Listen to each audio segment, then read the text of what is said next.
సాధారణంగా మహిళలు గృహహింసకు గురవుతూ ఉంటారు. మరి మహిళ ఒక పోలీస్ స్టేషన్‌కెళ్ళి కేస్ పెట్టాలి అనంటే ఏ సెక్షన్‌ల కింద పెట్టొచ్చు? అసలు గృహహింస అంటే దేని కిందకొస్తుంది? మహిళలకి గృహహింస అనేది ఈ రోజుల్లో యాక్చువల్‌గా ఒకప్పుడు ఉమ్మడి కుటుంబాలు ఎక్కువుండేవి. హ్మ్.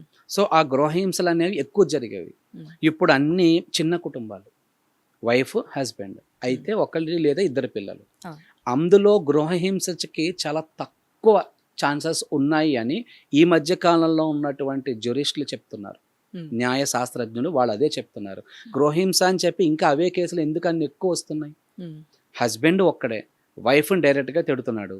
లేదా వాళ్ళిద్దరూ మాట మాట పడి కొట్టుకున్నారు. ఎక్కడో ఉన్న వాళ్ళ ఆడపడుచుల మీద, ఆ ఇంటి అల్లుళ్ళ మీద, అత్తామామల మీద వాళ్ళకి సంబంధమే ఉండదు. హ్మ్. వాళ్ళ మీద కేసులు పెడుతున్నారు. హ్మ్. అందుకని గృహహింస చట్టానికి ఇచ్చినటువంటి ప్రాధాన్యత తగ్గిపోయింది.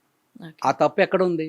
మహిళలే చేసుకున్నారు. నిజంగా అన్యాయం జరిగిన వాళ్ళు, తప్పు చేసిన వాళ్ళ మీద కేసులు మానేసి, మొత్తం కుటుంబం మీద రివెంజ్ తీర్చుకోవడానికి కేసులు పెడుతున్నారు. మిమ్మల్ని సెల్ఫ్ డిఫెన్స్ చేసుకోండి, మిమ్మల్ని మీరు కాపాడుకోండి, మీకు ఈ చట్టాలున్నాయి, మీకు ఈ చట్టాలు ఇచ్చాము, మీ మీద నిజంగా గృహహింస జరిగితే 24 గంటల్లో అరెస్ట్ చెయ్యాలి అని చెప్పి వచ్చిన చట్టం ఇది. హ్మ్. కానీ తప్పుడు కేసులు ఎక్కువైపోవడం వల్ల అరెస్టులనేవి తీసేశారు. ఓకే. ఇప్పుడు గృహహింసల్లో అరెస్ట్ వారెంట్లు లేవు. హ్మ్. ఈ ఇది ఇక్కడి వరకు తెచ్చుకోవడానికి బాధ్యులెవరు? మళ్ళీ మహిళలే. హ్మ్. తప్పుడు కేసులు పెట్టడం వల్ల వాళ్ళకున్నటువంటి చట్టానికున్నటువంటి పదుననేది తగ్గిపోయింది. ఓకే. అదొకటి. నంబర్ 2 ఫ్యామిలీ అందరి మీద 498 సెక్షన్ ప్రకారం వాళ్ళు కేసులు పెడతారు. కానీ ఆ ఫ్యామిలీ అక్కడ ఉండరు. మాకు విచారణలో అది అర్థమైపోతుంది. ఫోన్‌లో వాళ్ళ అమ్మగారు చెప్తున్నాడు, అందుకే ఈయన నన్ను తిడుతున్నారు అంటారు వాళ్ళు. హ్మ్. That is applicable some extent. హ్మ్. తను చదువుకున్నాడు, తను జాబ్ చేస్తున్నాడు, తను ఒక కంపెనీలో job holder per month 40,000-50,000 earn చేస్తున్నాడు. అటువంటి తనకి ఎంతో కొంత విచక్షణ జ్ఞానం అనేది ఒకటి ఉంటుంది. హ్మ్. ఎంతసేపు వాళ్ళ అమ్మ చెప్పింది అందుకే తిట్టాడు, వాళ్ళ అమ్మ చెప్పింది అందుకే తిట్టాడు, సెక్షన్ నాకు క్రుయాలిటీ ప్రకారం నేను కేసు వేస్తున్నాను అంటాడు. హ్మ్. వాళ్ళ అమ్మని అంటే ఆమె యొక్క అత్తగారిని ఇందులో మెయిన్ పార్టీ చేస్తారు. హ్మ్. కేసు కొట్టేస్తారండి. ఓకే. మరి ఎందుకు ఫైల్ అవుతున్నాయి కేసులు అని అడిగితే నేను ప్రేక్షకులకు ఓపెన్‌గా చెప్తున్నా. కుటుంబ సభ్యులందరినీ గనక పెట్టేసి, సరైన సాక్ష్యాధారాలు గనక పెట్టి నిరూపించలేకపోతే, ఆ మహిళకి భరణం కూడా రాదు. ఓకే. ఇటువంటి కేసెస్‌లు ఉన్నాయి. తప్పుడు కేసులు పెట్టి, నువ్వు తప్పు చేసి కుటుంబాన్ని హింసించావు అని చెప్పి తిరిగి తన మీద పరువు నష్టం దావాలు వేశారు హస్బెండ్స్. ఓకే. సో, వాళ్ళకి చాలా హక్కులున్నాయి. వాటిని కరెక్ట్‌గా ఉపయోగించుకుంటే they will definitely secure there rights. హ్మ్. భర్త తప్పు చేశాడు. భర్త మీద మాత్రమే కేస్ ఫైల్ చేయండి. ఓకే. అవసరమైతే అత్తమామగారికి చెప్పండి. అమ్మ నేను ఆయనకి ఎన్నో సార్లు నేను చెప్పాను. ఆయన వినలేదు. హ్మ్. మీ అబ్బాయి కాబట్టి మీరు ఎన్ని చెప్పినా ఒప్పుకోరు. ఆ విషయం మాకు తెలుసు. హ్మ్. సో, నేను మిమ్మల్ని ఎవరిని ఏమి చెప్పట్లే, ఏమీ అనట్లేదు. అవును. ఆయనే తప్పు చేశాడు కాబట్టి ఆయన మీద మాత్రమే నేను కేస్ ఫైల్ చేశాను. హ్మ్. అది కూడా ఆయన మీద కోపంతోనో, రివెంజ్‌లు తీర్చుకోవడానికో కాదు. హ్మ్. నాకొక న్యాయం జరగాలి కాబట్టి నేను కేస్ ఫైల్ చేశాను. ఓకే. దయచేసి మీరెవరు ఇన్వాల్వ్ కావద్దు. వాళ్ళకి కూడా ఇదంతా చెప్తూ లీగల్ నోటీస్ కూడా పంపించొచ్చు. They hmm. Have that right. Okay. Recently we did it. Hmm. Husband తప్పు చేశాడు. వాళ్ళ పేరెంట్స్ తనకి ప్రొటెక్ట్ చేస్తున్నారు. హ్మ్. దయచేసి మీరు అలా చేయొద్దు హ్మ్. అని చెప్పి లీగల్ నోటీస్ అందరికీ పంపించాం. కానీ కేస్ ఫైల్ చేసింది ఓన్లీ హస్బెండ్ మీద. ఓకే. ఒకవేళ వాళ్ళు కావాలని తప్పు జరిగిందని తెలిసి కూడా ప్రొటెక్ట్ చేయడానికి చూస్తే hmm. They are held liable for that consequences. Okay. అప్పుడు వాళ్ళని మళ్ళీ తిరిగి పార్టీలు చేస్తారు. హుహుహు. అంతేగాని సాక్ష్యాధారాలు లేకుండా కుటుంబం మొత్తం మీద పెట్టిన ఏ కేసు 99% నిలబడదు. చూసుకోండి చాలామంది 498 మహిళలు చాలామంది కేసులు పెడతారు కదా! అవును. 8 సంవత్సరాలు ఆ కేసు నడుస్తది. హుహుహు. ఆ ఆ కేసు నడిచే వరకు వీళ్ళకి డివోర్స్ ఇవ్వరు. హ్మ్. ఆ ఓకే. కేసు నడిచే వరకు ఈ డివోర్స్ అన్నీ ఇక్కడ ఇలాగనే నడుస్తా ఉంటాయి. హ్మ్. కారణం ఏంటి? హస్బెండ్ తప్పు చేశాడు. తనకి మంచో చెడో చెప్పి అర్థమయ్యేలా తనకి తానుగా కౌన్సెలింగ్ ఇచ్చేటటువంటి బాధ్యత ఆ తల్లిదండ్రులది. ఓకే. ఆ తల్లిదండ్రుల మీద కూడా నువ్వు కేసు పెట్టేసావు. అక్క చెల్లెల మీద కూడా నువ్వు కేసులు పెట్టేసావు. హ్మ్. మొత్తం కుటుంబం అందరి మీద కేసులు పెట్టావు. తీరా చూస్తే నీ దగ్గర ఎవిడెన్స్ లేదు. ఫోన్ కాల్‌లో తిట్టారు అందుకే కేసులు పెట్టాను అంటావు. ఓకే. 8 ఏళ్ళు గడిచిపోయింది. నీకు డివోర్స్ రాదు. నీ అందమైన జీవితం, ఆనందమైన లైఫ్ మొత్తం అక్కడ పోయింది. Hmm. Then there is no use. అవును. న్యాయం కోసం పోరాటం జరుగుతున్న టైంలో హ్మ్. ఒక మంచి స్వేచ్ఛా జీవితాన్ని పోగొట్టుకుంటున్నారు. So, what we suggest is నీకు న్యాయం కావాలా? ఎంతవరకు నీకు న్యాయం జరిగితే మంచిది అని నువ్వు అనుకుంటావో అంతవరకు తీసుకో. హ్మ్. Money is not at all equal to the time.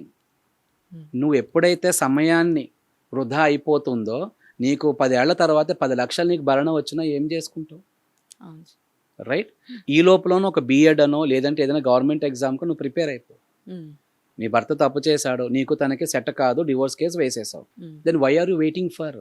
ఎందుకు వెయిట్ చేస్తున్నావు? Go for the job. కానీ కొంతమంది ఏం చెప్తారంటే వైఫ్ జాబ్ చేస్తే మెయింటెనెన్స్ రాదు కదా సార్, ఉమ్, అందుకని వాళ్ళు జాబ్ చేయకుండా ఇంట్లో కూర్చున్నారు. ఓకే. కానీ కోర్టు ఏం చెప్తుంది అంటే when you are a post graduate holder you should be able to do the job. నువ్వు పీజీ నిన్ను చదివించింది భర్త మీద కేసులు వేయడానిక కాదుగా. ఉమ్, సో నిన్ను కష్టపడి 25 years నీ తల్లిదండ్రులు నిన్ను పెంచి చదివించారు. నువ్వు ఇప్పుడు ఏ జాబు చేయకుండా నా భర్తకి నాకు గొడవ వచ్చిందని చెప్పి నువ్వు ఇంట్లోనే కూర్చున్నావు. ఓకే. నీ కాళ్ళ మీద నువ్వు నిలబడలేనప్పుడు నీకు 10 లక్షల రూపాయల భరణ నువ్వు అడిగితే నీకు ఇస్తే ఆ 10 లక్షలు అయిపోయితే తర్వాత ఏం చేస్తావు? ఇవన్నీ ఆర్గ్యుమెంట్లు జరుగుతాయి మా కోర్టులో. ఓకే. అందుకని ఎవరైనా సరే తన దాంపత్య జీవితంలో ఏదైనా సమస్య వస్తే ఉమ్, దాన్ని వెంటనే పరిష్కరించుకుని డబ్బుల కోసం భరణాలు మెయింటెనెన్స్ల కోసం ఎక్కువగా ఆశపడకుండా ఎంతవరకు వస్తే కరెక్ట్ అనేది మీ మనస్సాక్షికి భావనతో మీరు చెప్తారో అంతవరకు వస్తే గనక ఇమ్మీడియట్గా మ్యూచువల్ డివోర్స్ తీసుకుని start a new life. Okay. ఆ వచ్చేవాడు ఇంతకంటే బంగారంలా చూసుకుంటాడు నిన్ను.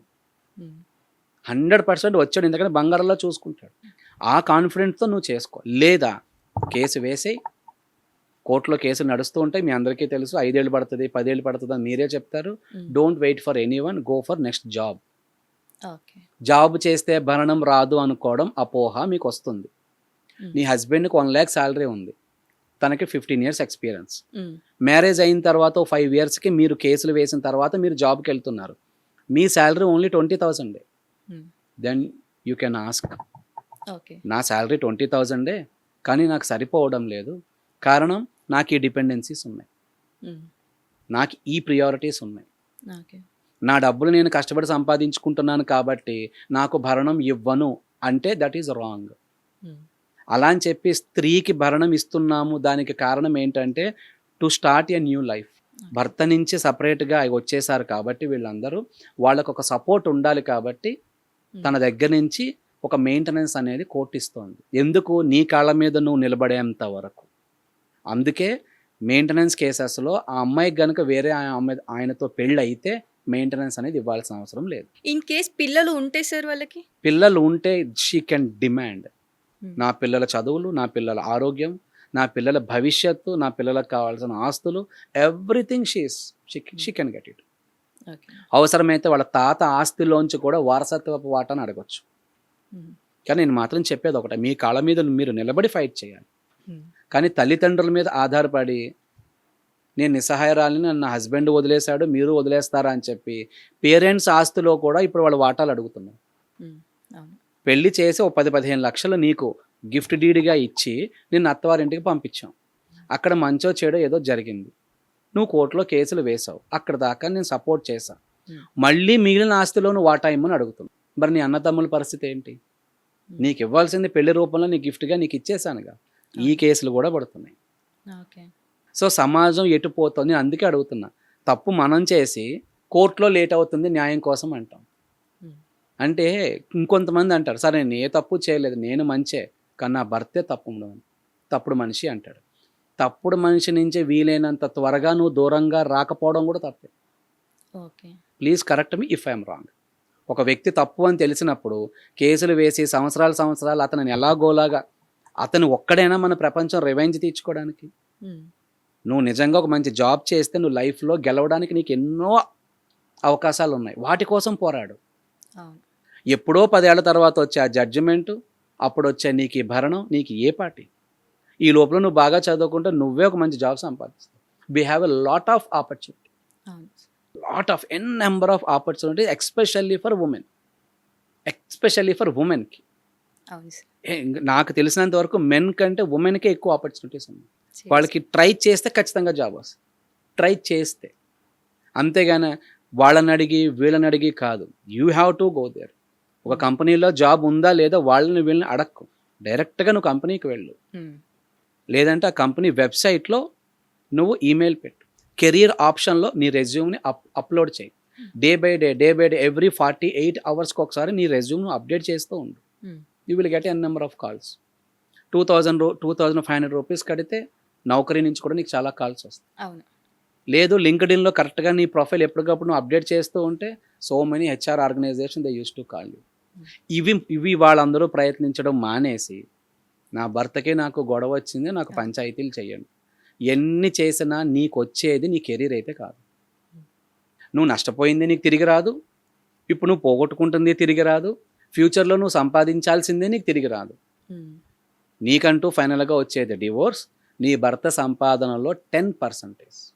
దానికోసం 10 ఏళ్ళు ఎదురు చూస్తూ ఉంటారు వీళ్ళందరూ. యాజ్ పర్ మెయింటెనెన్స్ యాక్ట్ భర్త సంపాదనలో పిల్లలు ఉంటే 20% ఇస్తారు, 25% ఇస్తారు. పిల్లలు లేకపోతే ఓన్లీ 10% ఇస్తారు, 10 to 15, దట్స్ ఇట్. అంతకు మించి మీరు ఎన్ని అడిగినా వాళ్ళు ఇవ్వరు. కారణం ఆ భర్తకి కూడా మళ్ళీ పెళ్ళి అవుతుంది, వాళ్ళకి పిల్లలు వస్తారు, వాళ్ళ తల్లిదండ్రులను కూడా తనే చూసుకోవాలి.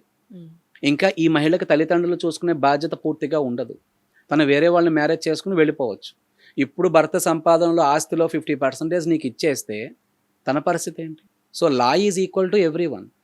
మహిళలకు మాత్రమే హక్కులు ఉంటాయి అని చెప్పి చాలామంది ఫేస్బుక్లో పోస్టులు పెడతారు, but that is wrong. That's not true. హక్కులు అందరికీ ఉన్నాయి, కానీ వాళ్ళు ఉపయోగించుకోవట్లేదు, కరెక్ట్ వేలో ఉపయోగించుకోవట్లేదు.